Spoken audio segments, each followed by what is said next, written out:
ઘણી બધી વખત આપણે જોતા હોઈએ કે બહુ સક્સેસ થઈ ગયા, ફોર એક્ઝામ્પલ આપણે પોતે જ હોઈએ, બીજાની તો વાત કરવા કરતાં આપણે પોતાનું જ એક્ઝામ્પલ લઈએ તો આપણે પોતે જ સફળ વ્યક્તિ બની ગયા, સક્સેસફુલ પર્સન બની ગયા, તો કશે ને કશે આપણામાં એક ઈગો આવે, આઈ એમ સમથિંગ. તો જ્યારે આ વસ્તુ આવે જીવનમાં તો ત્યારે પોતાની જાતને ગ્રાઉન્ડ કેવી રીતે રાખી શકીએ આપણે? વ્યક્તિમાં છે ને સક્સેસ આવી જાય ને પછી શરૂઆતમાં આત્મવિશ્વાસ આવે છે, કોન્ફિડન્સ આવે છે કે નહીં મને વિશ્વાસ છે મારી જાત ઉપર કે હું આ કામ બહુ સારી રીતે કરી શકું છું. પણ બને છે એવું થોડો ટાઈમ જાય ને પછી આત્મવિશ્વાસ અહંકારમાં પરિવર્તન થઈ જાય છે, પછી એને ઈગો આવે, આઈ એમ સમથિંગ.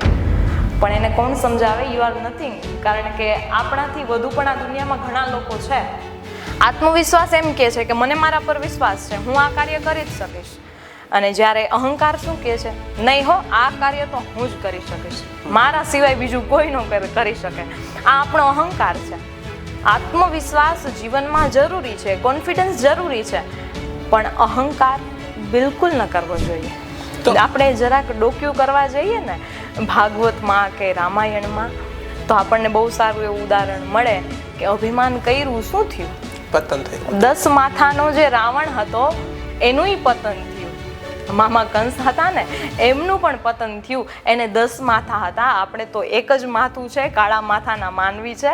એટલે અહંકાર ન કરવો જોઈએ, કારણ કે આપણે કહી છે ને કે 10 માથાવાળા રાવણનું અભિમાન નથી રહ્યું તો આપણું તો શું રહેશે?